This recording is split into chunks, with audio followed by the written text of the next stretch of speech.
Нотите за некои се само музика, за нив се живот. Но за сцената, за цветлата и аплаузите, понекогаш стојат приказни што за секогаш го менуваат човекот. Ексклузивно разговараме со фронтменот, женскиот вокал на Stand By Band. Сведок на кобната ноќ на 16 февруари 2025 година. Трагедијата што ја потресе Македонија. Моментите кога музиката замокна, а започна борбата за живот. Лекциите што никогаш не се забораваат. И пораката која доаѓа од оние што ја преживеале ноќта, што никој не сака да ја памети. Незината приказна, нивната борба. Следува сторија за ноќ што промени се, но и за силата да се продолжи да се живее. Гламур овој пат на кафе има прилика и tekako во продолжение да разговара за сите оние предизвици за целата музичка кариера досега, но и од сега со Марија Данева, пејачка која што се занимава долго време со музиката, а која што ни доаѓа од Штип. За незиниот бенд и токму за незината кариера во продолжение ќе разговараме ексклузивно за нашата редакција. Марија, да се вратиме на самиот почеток. Кога прв пат почувствува дека музиката е токму дел од твојот животен пат? Па вака, искрено, јас со музика сум израсната во музичко семејство, бидејќи мојот татко исто така се занимава со музика, па талентот ми е наследен од него. И самите почетоци беа кога почнав да настапувам на детски фестивал Чинја. Првиот фестивал ми беше на 9 годишна возраст и тогаш прв пат застанав на голема сцена и тогаш почувствував дека тоа е тоа што сакам да го правам, што сакам да го работам. Музиката е моја љубов и едноставно сватив дека тоа е моментот со кој планирам понатаму да продолжам да се занимавам. Кога Марија има повеќе трема, кога е на сцената и кога треба да ја забавува публиката или кога можеби треба да застане пред камера да порача ништо, да каже ништо, пред некој интервју кој што следува или воопшто? Па искрено да бидам, мислам дека и таму помалку.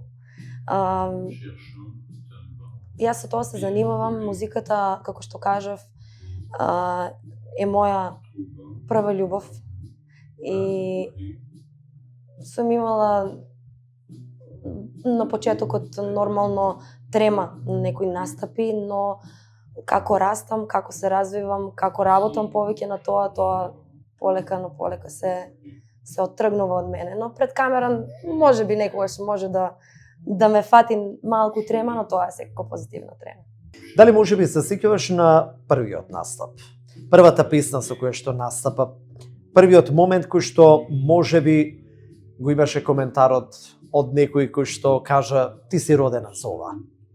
Па да, секако дека се сеќавам на мојот прв настап, како што кажав, првиот настап ми беше на 9 годишна возраст. Тогаш настапував на детскиот фестивал Чунга-Лунга и тогаш беше моментот кога излегов пред голема толпа на луѓе на голема сцена. Секако дека семејството беше овде до мене, тие ми се најголемата поддршка од самиот почеток. И татко ми, нели, како што кажав дека и тој е музичар, тој ми инспирираше да продолжам да го правам тоа што денес го правам. Накратко можеме ли да го раскажеме оној музички пат до создавањето денеска на овој сегашен бенд? Низ какви групи помина, претпоставам дека тоа биле можеби и низ основно средно училиште и како денес заеднички функционирате со вашиот бенд, а потоа и за него ќе кажеме како успеавте да се најдете и да бидете на иста фреквенција. Јас имам 4 години нижо музичко училиште. Имам свирено и клавир. Потоа продолжив со соло пеење. Завршив средно музичко училиште во Сергиј Михајлов Штип, Потоа, за жал, не продолжив факултет, одбрав нешто сосема друго, но сметав дека можам и нешто друго да правам и со друго да се занимавам. Па така сум и на факултетот за образовни науки. Таму студирам и имам настапувано со неколку различни групи. Која беше можеби првата музичка група, првиот музички бенд? Се сеќаваш како почнавте, како се договори? Сеќавам да 2017 година почнав да влегувам во тие води, почнав да настапувам и тоа беше мојот прв бенд, Escape Band, со кој што денес со тие дечки се уште си живеам, се уште се дружам. И потоа продолжив со еве ќе го споменам Горан Тонев, мој драг колега, кој што заедно бевме како дуо, акустично дуо. Па после тоа продолжив со мојот сегашен бенд, Standby Band. Како се запознавте и колку време веќе заеднички работите, создавате, настапувате? Па тоа беше момент кога и јас, но и тие беа во некоја завршна фаза со претходни соработки. И тогаш тие ме исконтактираа, седнавме, разговаравме отворено и сватив дека имаме заедничка визија, искрена визија и желба за работа пред се нормално, и така всушност и настана бендот. Се договоривме и почнавме со пробите, па подоцна и со настапи. Ние веќе со мојот бенд сме 4-та година заедно.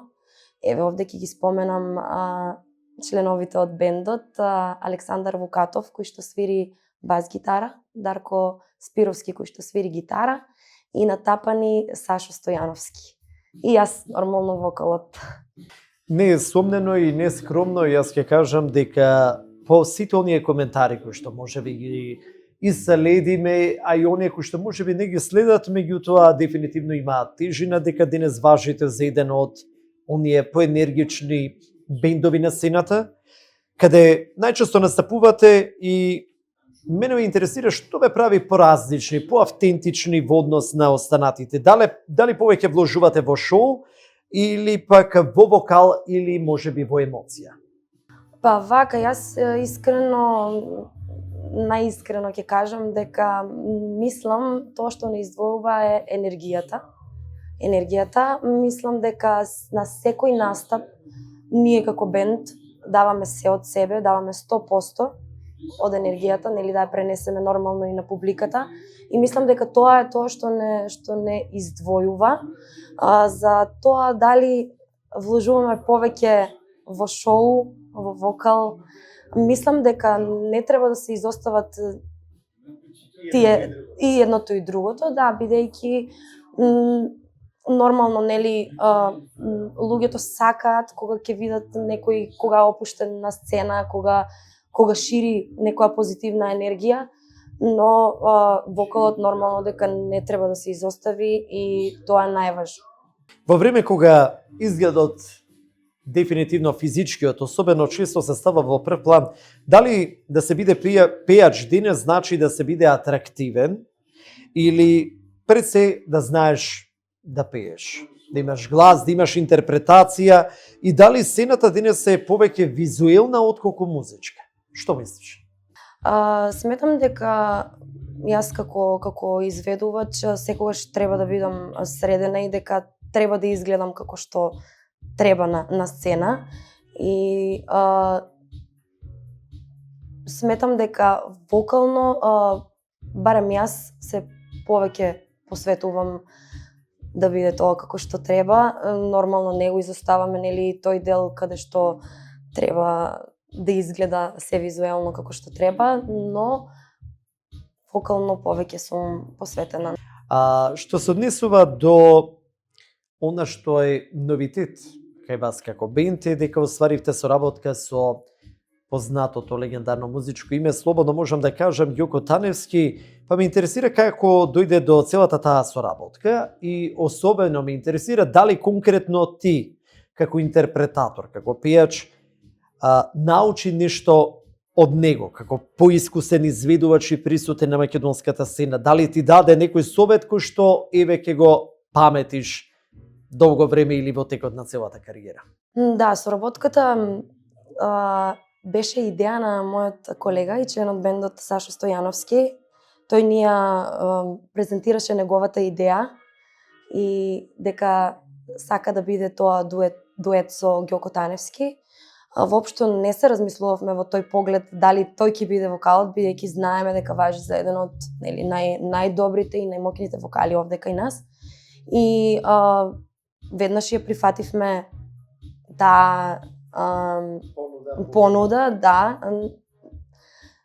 таа идеја и го исконтактиравме, му ја пуштивме демо верзијата да ја слушне, на него му се допадна и така и настана целата таа соработка. Да се работи со таков човек е навистина, тој е пред се професионалец. Има многу работи кои што може да се научат од него, доволно е само, јас ќе кажам дека доволно е само да го гледаш како тој човек работи. Марија, твоето учество во Звездите на Грант беше и текако испратено од целата македонска јавност и верувам значаен чекор во твојата кариера. Па дали може да ни кажеш како беше целото искуство на толку голема регионална сцена? Звездите на Грант за мене беше едно огромно искуство. Да застанеш на таква голема сцена не е лесно. Нормално дека имам и трема, но пред се да застанеш пред такви врвни музичари како што се тие во жирито и пред толку голема публика е навистина огромно искуство и тоа ми донесе многу, ми отвори многу врати за музиката понатаму. Предпоставувам дека целиот тој настап верувам дека и како има придонесено во печење на занаето да се појавиш на сцена, да создадеш една поинаква интеракција со публиката, со камерите и во присутност кога утре пред тебе ќе застанат имиња како што се едни такви легендарни како што се во Звездите на Грант. Еве да ја потсетиме нашава публика, кој беше менторот со кој што работеше, имаше ли таква можност и какво искуството од тој професионален пристап на целата продукцијска култура? Да, имав ментор, мојот ментор беше Јелена Карлеуша. Тогаш тоа беше во периодот на короната. Немавме контакт во живо, тоа се одвиваше преку интернет, онлайн, преку камери и поминав 2 круга, немавме некоја длабока и голема комуникација, само околу песни, тие работи, така и... Што значи Јелена Карлеуша да го даде гласот за Марија? Како беше на почеток целото тоа искуство, знаејќи дека откако дозна дека ќе продолжиш да настапуваш во Звездите на Грант, дека токму една балканска дива, како што и често пати знае таа да се каже, Јелена Карлеуша да биде твој ментор? Да, јас имав можност да бирам кој сакам да ми биде ментор, но во тој момент јас сметав дека правилниот избор за мене е токму таа, Јелена Карлеуша. И навистина ми е драго што имав можност да работам со таков човек. Има нешто кое што може би ти остави особено длабоко сеќавање, како нејзин совет, како некој нејзин коментар. Ми напомена дека онлайн најчесто биле сите оние консултации, меѓутоа конкретно со нејза. Дали имаш воопшто разговарано, дали на кој начин пристапува, те мотивира, те бодри, предпоставувам со оглед на тоа што таа е фајтер. Борец, знае сама да се појави на сцена, буквално да се спротистави на сите. Колку сето тоа нели на тебе ти го покажа и што е она што дефинитивно една Јелена Карлиуша ти го остави, а што ќе го паметиш долго време? Па да, јас имав можност и да разговарам со неа. Едно што ми остави, што ми остана во глава е дека треба да бидам своја, не треба да ги копирам другите и дека треба да бидам опуштена на сцена, исто како дома да си пеам пред огледало и да се чувствувам буквално опуштено и да не гледам пред мене и околу мене кој има. Само да дадам се од себе. Предпоставувам дека имате разговарано и баш ме интересира колку Јелена Карлиуша е поразлична од тоа што ја знаеме пред камери. Често пати знаат да кажат коментари оние кои што нешто повеќе имале можност да ја се дружат со низи, да бидат во низино присуство надвор од сцената, надвор од јавноста, меѓутоа како ти ја согледуваш незината соработка со тебе, што е она што тебе како човек пред се таа ти го остави као впечаток? Па да, пред се таа е професионалец и пред камери сето тоа изгледа многу поинаку, за разлика од приватно кога сме правеле муабет и кога сме зборувале. Таа пред се другар, секогаш дава совети, секогаш гледа да тоа што го кажува да си го сватиш најпријателски, да не го сваќаме како лоша критика, туку да го сватиме токму како мотивација, да, и како позитивна страна. Значи, можеме ли да оцениме за тебе Јелена Карлиуша како човек, дали ти се допаѓа, дали е профил на човек кој што дефинитивно може да биде инспирација за сите оние генерации кои што во иднина би се занимавале со музика, а воедно би се инспирирале токму од нејзи? Да, дефинитивно таа е човек што ја почувствували како другар за време на? Да. Пред се бевме така настроени, па потоа останатото професионал за музиката. Денес имате некакви контакти останати од тоа време или? Па не, со оглед на тоа дека од тогаш помина 5 години немаме некоја комуникација. Кога веќе зборуваме за Евровизија, дали Марија со својот бенд се гледа во иднина да ја представува Македонија на една ваква голема меѓународна сцена? Па зошто да не, никогаш не вели никогаш. Сметам дека имаме капацитет, имаме потенцијал и зошто да не се представиме на едно такво огромно надпреварување, да. Но сметам дека тоа ќе си дојде се во свое време и кога ќе бидам спремна, тогаш ќе понудиш песна, ќе понудиш така интерес да ја застапуваш Македонија.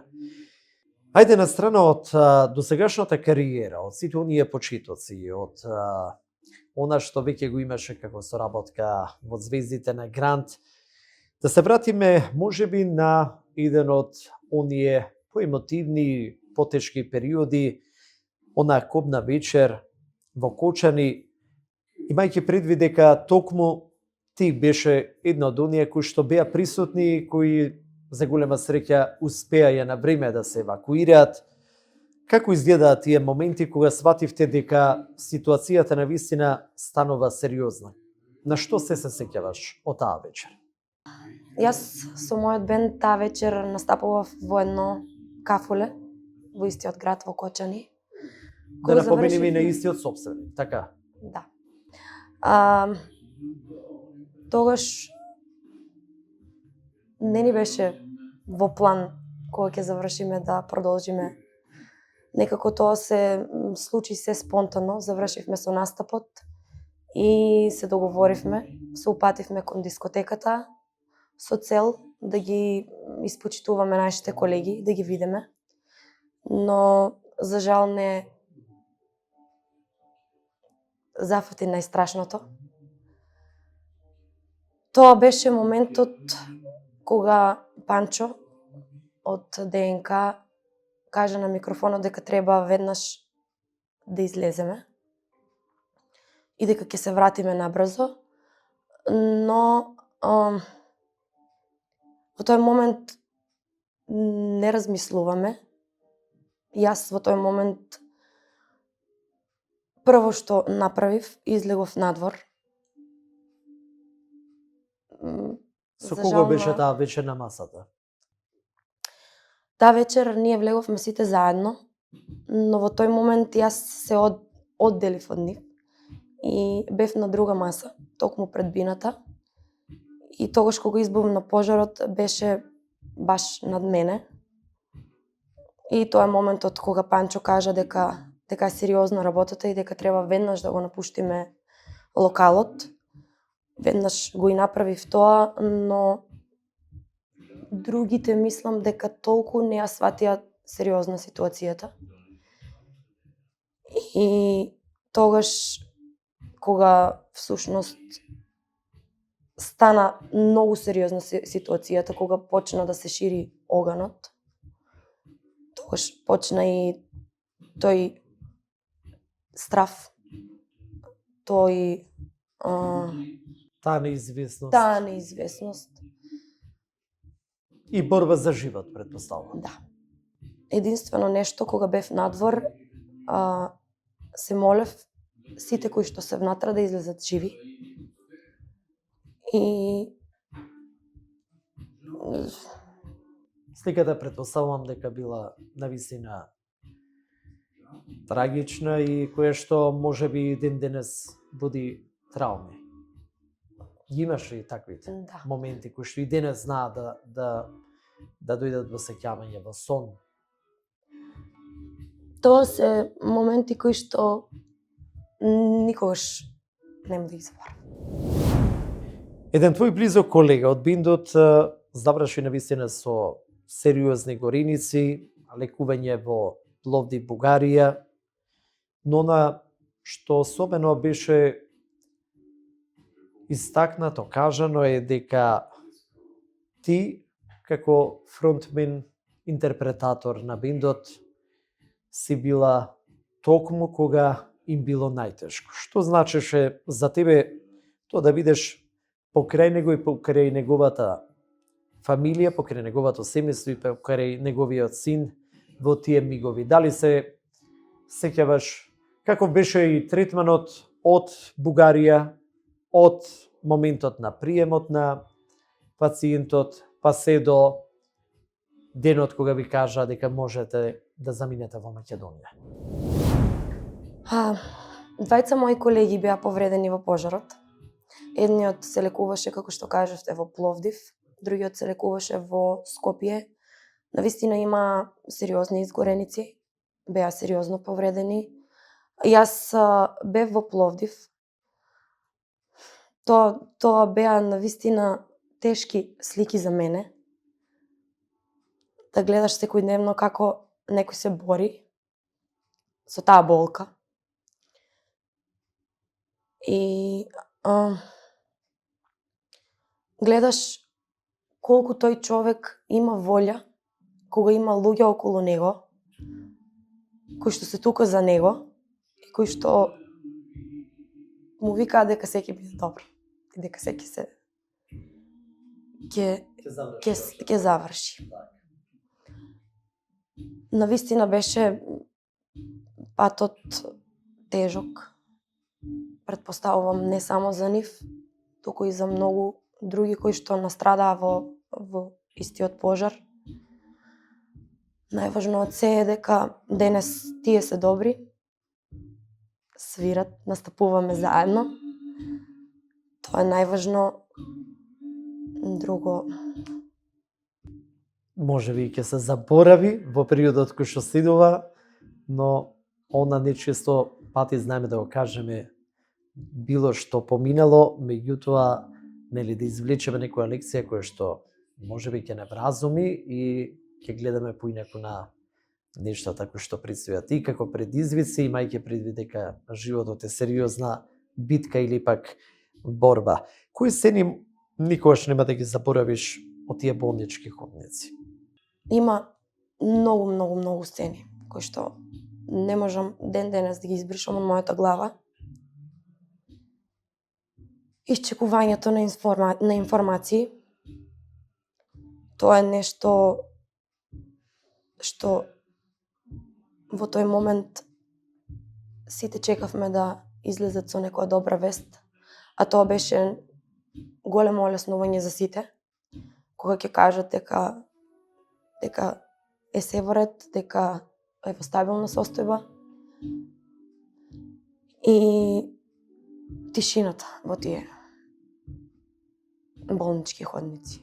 Тоа мислам дека никогаш нема да го заборавам. Никогаш нема да заборавам што се случуваше. Никогаш нема да заборавам тие тажни лица, полни со надеж дека ќе си го спасат детето, сопругот.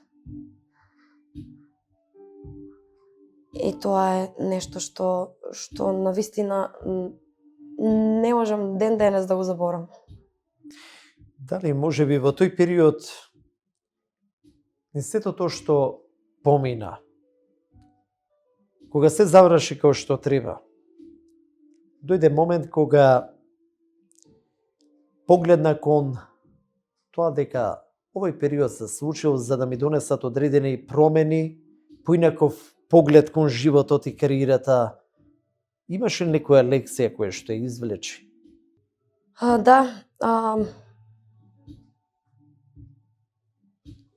Животот е премногу краток, не знаеме утре што може да не снајде секој од нас. Сметам дека луѓето, блиските околу нас, не се најважното нешто. Кариерата секако дека е важна, но најважно од се луѓето кои што ни се блиски околу нас, тоа е најголемото богатство. И сметам дека треба да го живееме секој момент од животот. Со ова извлеков поука дека јас сум многу поразлично денес гледам на работите. Многу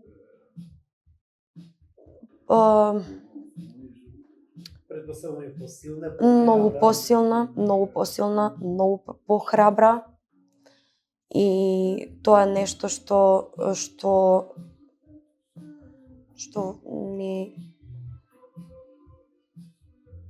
ни дава сила да продолжуваме понатаму. Дали по таа трагедија музиката доби кај тебе една поинаква тежина? Пееш ли денес со една поинаква емоција? Па да, нормално. Секоја песна денес ја доживувам многу поразлично. Многу подлабоко. И музиката е лек за се. Музиката лечи се. Барем за мене. И тоа е нешто што ме држи понатаму да продолжам и да бидам силна. По целата ова трагедија која што се случи, веќе напомена ти дека особено човек ќе се сети колку е важно да се живее секоја секунда, секоја минута и истите да се посветат особено на најдрагите личности кои што ги имаме во животот. Покрај семејството, покрај твоите блиски, драги луѓе, покрај твојот бенд, колку Марија е заљубена и колку во тој период имаше човек кој што беше до нејзе, кој што ја бодреше, кој што беше нејзина најсилна мотивација. Да, среќна сум. Тоа е најважно. И исполнета. И кога имаш човек до тебе кој што има разбирање, кој што ти дава подршка, тоа е нешто што мислам дека на секој му треба. И во тие најтешки моменти гледаш колку тој човек и сите луѓе се до тебе. Со оглед на тоа што напомена дека си среќна, тоа значи дека си влюбена. Што е професијата на партнерот и како успевате заеднички да се координирате, да функционирате и меѓусебно лесно да се разбирате? Како што кажав, најважно е почита и разбирањето. Иако и двајцата имаме динамични кариери, тоа не го гледам како потешкотија, туку го гледам како предност и сметам дека Што значи динамични кариери? Еве, за тебе знаеме дека си пијаш, човек кој што се занимава со музиката, меѓутоа тој со што се занимава кога веќе збориме дека е јавна професија. Па јас не би сакала многу да зборувам за ова, но ајде веќе кога ме прашавте, тој се занимава со фудбал. И Во Македонија, надвор од Македонија? Надвор од Македонија и во тој поглед кажав дека и двајцата имаме динамични кариери и дека најважно е пред се да имаме разбирање во тоа што го работиме, да имаме почит и подршка пред се. Лесно ли е да се одржува љубов на далечина или? Лесно, ако се сака, се може. По се што помина Марија, од големи сцени до оние трагични моменти кои што ги споменавме, дали денес Марија е посилна личност? Дефинитивно да. Без разлика дали се некои тешки моменти, тажни моменти, убави моменти, тоа сето ме изгради како личност. Ми помогна да гледам поразлично на секоја работа. Ме направи похрабра, ме направи посилна и сметам дека треба да го цениме секој момент и да уживаме во секој момент. И што би кажала на младите кои што сонуваат да станат пијачи или пак да влизат во една музичка кариера? Дали талентот е доволен или можеби карактерот е поважен да се истрае, да се опстои на долга стаза токму на еден ваков музички пат? Па, талентот е дарба.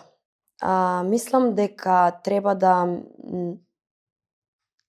работиме секој кој што има било каков талент, не зборувам само за музика, за било што, треба напорно да работи на тоа, треба да има силен карактер и најважно од се е да го прави тоа што го сака и за тоа што е роден да го прави.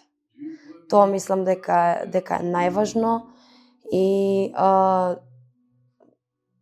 без тоа мислам дека не можеме да успееме. Иве, за пред самиот крај, кои се вашите планови како бенд за периодот кој што следува? Предстојат ли нови песни, турнеи, каде публиката може да ве види? Што е она што како дестинација во моментов знаете чисто да го практикувате и дали веќе можеби имаме нешто што како нов авторски проект можеме да го очекуваме? Да, пред се сакам да кажам дека настапуваме насекаде низ Македонија. Секој кој што сака да не слушне може да не пронајде на социјалните мрежи. Таму секогаш објавуваме информации за нашите настапи, каде што настапуваме. Во поглед на тоа како ќе продолжиме понатаму, нормално дека спремаме нови авторски песни, работиме на тоа. Имаме многу идеи кои што сакаме да ги оствариме оваа година. но пред се е здравието, да бидеме сите здрави, живи. Другото се ќе си дојде само по себе. Друго што ќе кажеме дека публиката може наскоро да очекува новитети од мене и од мојот бенд.